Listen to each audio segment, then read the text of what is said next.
Então, galera, para começar a falar de complexo Golgiense, precisamos falar um pouquinho sobre carboidratos e cadeias polipeptídicas.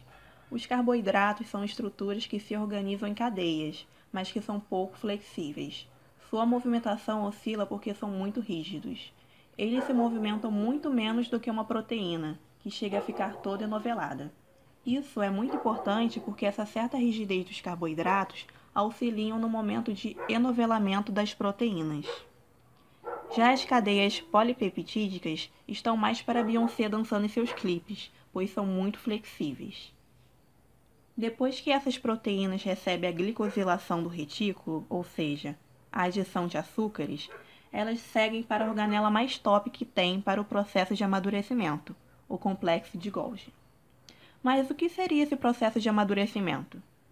É um processo em que as proteínas recebem modificações pós-traducionais. Vale lembrar também que a maior parte das proteínas que produzimos são glicoproteínas, que é uma proteína mais oligosacarídeo. O Golgi é justamente a organela que vai liberar ou não uma proteína para fazer uma função após o amadurecimento. O Golgi tem tanta importância que, se ele não funcionasse bem, nada na célula funcionaria. O vídeo a seguir vai explicar como funcionam as regiões de transporte e comunicação do complexo de Golgi. Sobre as regiões de comunicação e transporte do Golgi. O Golgi, ele possui uma região que é dividida em três partes: a cisterna cis, a lamela média e a cisterna trans. O Golgi tem em torno de 4 a 8 cisternas. Sobre o transporte de vesículas entre o retículo e o Golgi, esse transporte precisa ser mediado pelos microtúbulos. Os microtúbulos, eles fazem parte do citoesqueleto. E uma de suas funções, além de dar estrutura às organelas, é justamente o transporte das vesículas. Só que, para sair do retículo e ir para o Golgi, essa vesícula, ela precisa trilhar um caminho com a sua membrana. Isso porque, se essa vesícula se destacar totalmente, ela acaba ficando deslocada. A membrana dessa vesícula, na superfície dela, possui uma proteína que vai se comunicar com uma proteína motora, e essa proteína motora, ela vai dar justamente a especificidade do transporte dessa vesícula. No caso, ela vai dar a especificidade de onde essa vesícula deveria ir. Existem proteínas chamadas de COPs, que são proteínas de Coumadin. Elas possuem formato bumerangue e essas proteínas se encaixam na membrana. E com esse encaixe, elas deformam a membrana da organela e essa membrana se destaca formando a vesícula. No Golgi temos a COP1 e no retículo a COP2.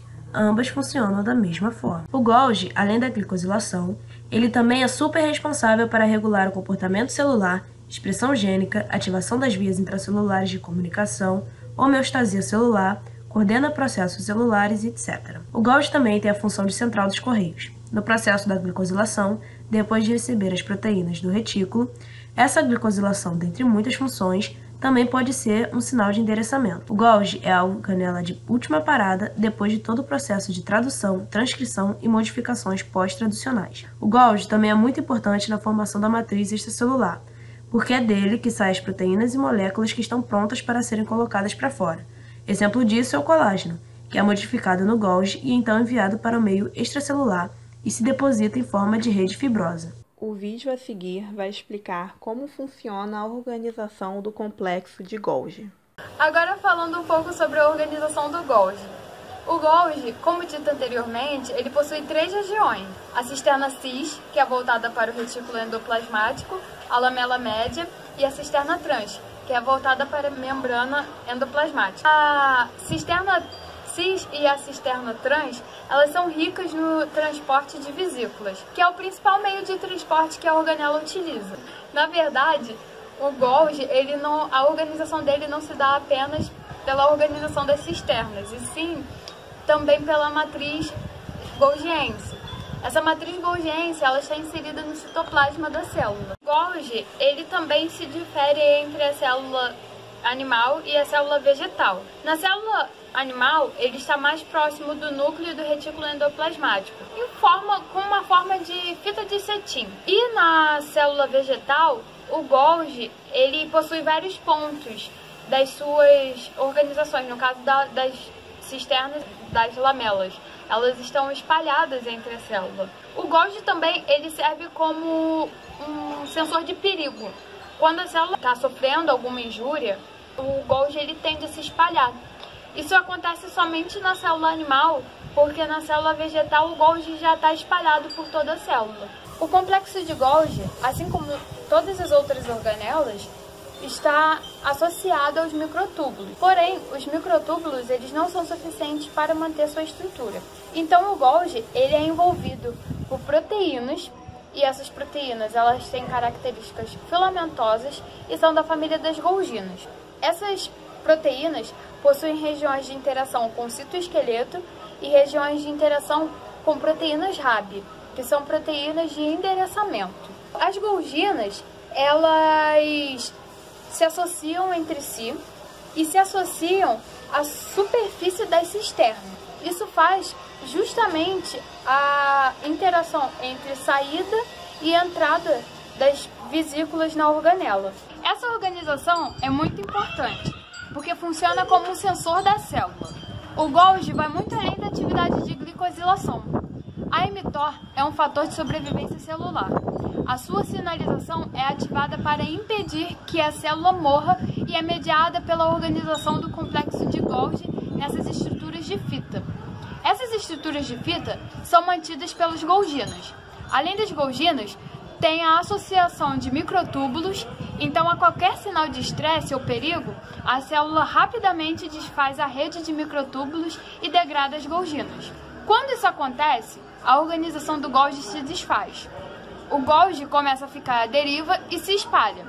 Quando isso acontece, a mTOR deixa de se encontrar com a proteína que vai ativar ela, a sua proteína quinase. Quando esse encontro não acontece, não há o direcionamento de sinalização para o núcleo celular e a célula entra em processo de autofagia. O Golgi participa de um momento muito importante para a célula, que é o processo de divisão celular. No momento da divisão celular, o complexo de Golgi se fragmenta, as fitas são desfeitas, a matriz das golginas são degradadas e formam pequenas vesículas. Esses fragmentos são separados de maneira equivalente para as células filhas, e depois do processo de divisão, essas estruturas se reorganizam e depois a própria célula filha produz mais moléculas, mais fosfolipídios, para se reconstruir a totalidade do complexo de Golgi. Mas é importante que após a divisão celular, as duas células filhas recebam uma parcela dessa estrutura para que continue sendo feita a glicosilação. Então, é o complexo de Golgi que vai mediar a construção entre as células filhas. O que acontece dentro do Golgi? Basicamente, é a formação de proteínas e açúcares. Temos uma proteína que é composta por várias alfa-hélices, e associada a uma região da proteína, temos um oligosacarídeo. Dentro do Golgi acontecem justamente essas modificações da região glicídica da molécula. Mas por que as proteínas precisam ser glicosiladas? A glicosilação ajuda as proteínas a guiar o enovelamento proteico. Os carboidratos, como são moléculas relativamente rígidas, podem criar uma barreira molecular para uma determinada parte da proteína, que está glicosilando. Ela acaba batendo no carboidrato e novela para o lado certo. É uma maneira de ajudar. A presença do carboidrato impede com que as proteínas que ainda não foram enoveladas formem agregados. A presença dos açúcares associados às proteínas evita com que isso aconteça, que lá no retículo endoplasmático, quando as proteínas ainda não estão no processo de enovelamento, que elas não formem esses agregados. Além disso, a presença dos açúcares protege as proteínas contra a ação de enzimas, que porventura venham a degradá-la. Um exemplo dessa barreira de proteção é o glicocálice das membranas plasmáticas. Os açúcares que são adicionados à proteína vão modular a função dela. Pode existir uma enzima, em estado ativo ou inativo, simplesmente pela presença ou não de um carboidrato associado a ela. A enzima pode ter afinidade com o substrato ou pelo outro, de acordo com o carboidrato que está associado a ela.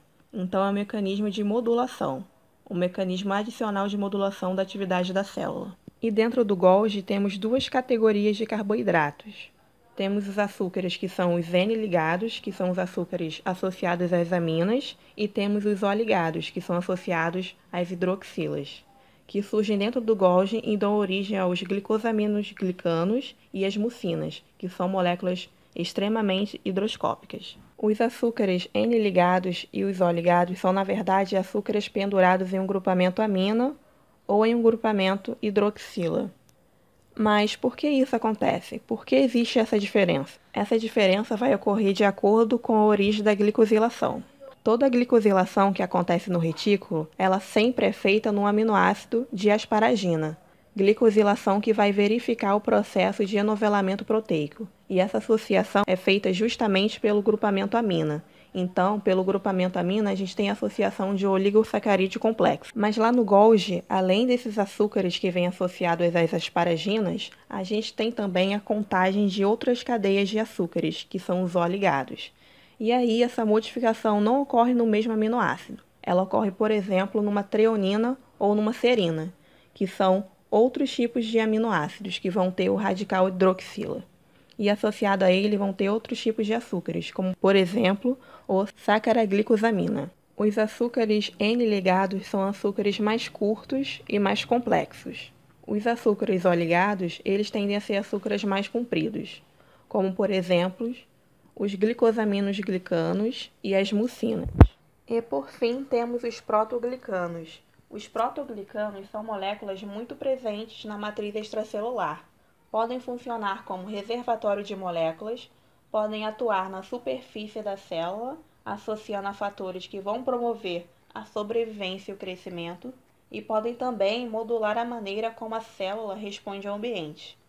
Essas funções vão depender de como o Golgi construiu a cadeia, e ele depende justamente de quais enzimas estão presentes no Golgi, no momento da síntese e da regulação celular. Existem dois modelos de passagens de molécula no Golgi. Como que as moléculas evoluem dentro dessa rede? Temos duas linhas de pensamento atuais. Uma delas é o modelo de maturação das cisternas, ou seja, a cisterna que é cis, ela vai passando por modificações até que chega a ser uma cisterna trans. E também temos o modelo do transporte de vesícula. As cisternas conversam entre si através do envio de vesículas uma para a outra.